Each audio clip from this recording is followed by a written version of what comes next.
नमस्कार, अवनीज ब्लॉगमध्ये तुमचं स्वागत आहे।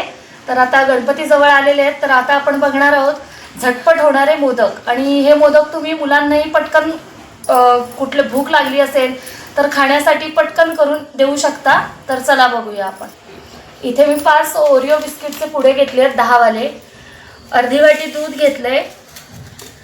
तर आता आपण याचं मी तुम्हाला पुढची रेसिपी दाखवते।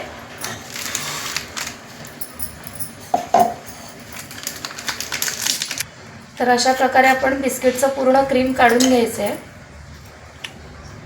हे बघा, पूर्ण काढून घ्यायचं आहे।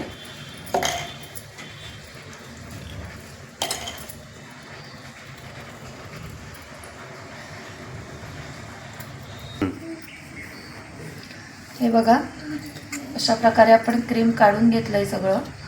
आणि मिक्सरच्या पॉटमध्ये आपण ही बिस्किटं पूर्ण मिश्रण बारीक करून घेणार आहोत। अशा प्रकारे आता मी हे पूर्ण मिक्सरला बारीक करून घेते। अशा प्रकारे त्याची बारीक पूड करून घ्यायची आहे। त्यानंतर हे जे क्रीम आहे त्याच्यात दूध वगैरे काहीच न घालता ते पूर्ण असं स्मॅश करून घ्यायचं आहे। अशा प्रकारे पूर्ण चमच्याच्या साईडने तुम्ही करू शकता। हे बघा, पूर्ण असं स्मॅश करून ते एकजीव करायचं।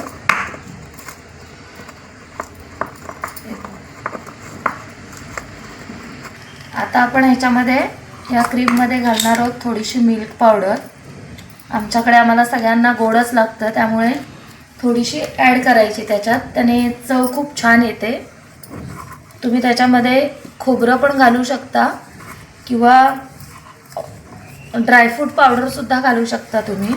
ह्याच्यामध्ये आपण अजिबात साखर वगैरे काही यूज केलेलं नाही आहे, फक्त बिस्किट आणि बिस्किटचं क्रीम आणि मिल्क पावडर घेतलेली आहे।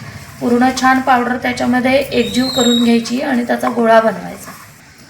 बघा, ही पूड मी काढून घेतलेली। आता तुम्ही ही चाळणीवर चाळून पण घेऊ शकता, पण त्याची काही गरज वाटत नाही। पूर्ण बारीक झालं असेल की तर मग काही हे करायची गरज नाही।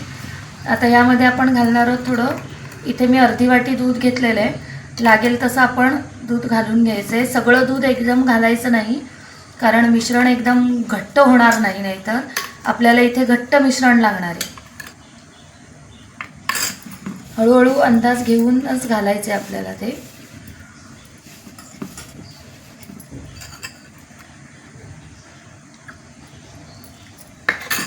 हे दूध मी गरम दूध गार करून घेतलेलं आहे। गार म्हणजे एकदम फ्रीजमधलं नाही घ्यायचं आहे आपल्याला, बाहेरच नॉर्मल गार झालेलं घ्यायचं आहे।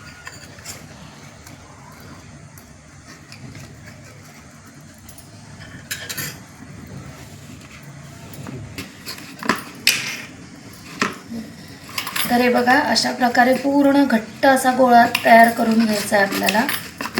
हे बघा, पूर्ण असा घट्ट, एकदम सैल घ्यायचा नाही आहे आणि एकदम पण घट्ट घ्यायचा नाही आहे आपल्याला।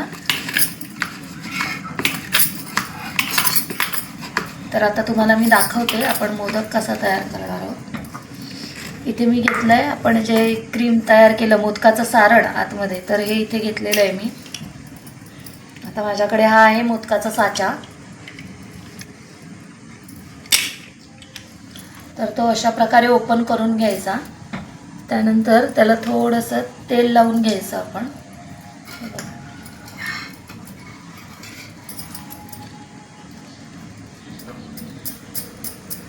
पूर्ण खाचांमधून तेल लावायचं आहे, कारण म्हणजे मग कसं होतं, त्याला मोदक चिकटणार नाही।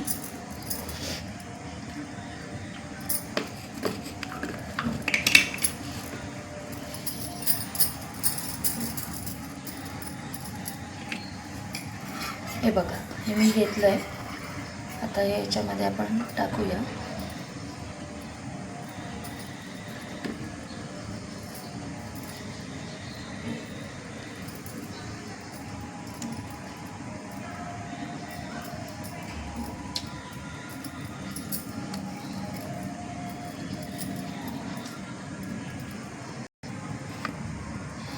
तर हे बघा, जास्त मोठा गोळा घ्यायचा नाही आहे। हे अशा प्रकारे थोडा छोटा गोळा घेऊन आतमध्ये साच्याला पूर्ण ते लावून घ्यायचं आणि आतमध्ये हे बघा अशा प्रकारे भोग तयार करायचे त्याला, त्याच्यामध्ये सारण भरण्यासाठी।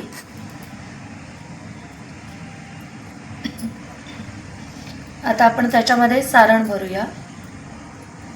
सारण पण मोठा गोळा नाही, जसं राहील त्याच्यामध्ये राहू शकतं तशा प्रकारेच करायचं आहे. त्यानंतर परत आपण जरा थोडासा ह्याचा हे घेणार आहोत आणि वरती असं लावायचं आहे.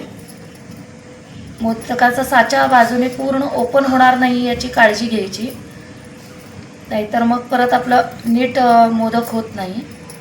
हे बघा, थोडं जास्त वाटत असेल तर काढून घ्यायचं, अंदाज घ्यायचा आहे, कारण आतमधलं सारण हे बाहेर दिसता कामा नये. तर हे बघा, पूर्ण इकडे बाहेर कुठेही त्याला काही लागलेलं नाही आहे.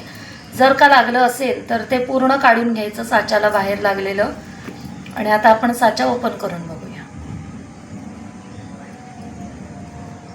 हे बघा, आता अलगद खालच्या साईडने तो मोदक आपण काढून घेणार आहोत. तर हा बघा, हा आपला तयार झाला आहे ओरिओ बिस्किटचा चॉकलेट फ्लेवरचा मोदक. अशा प्रकारे आपण हे मोदक करूया. तर मित्रांनो, हे बघा, हे आपले तयार झाले चॉकलेट मोदक. झटपट होणारी रेसिपी आहे ही.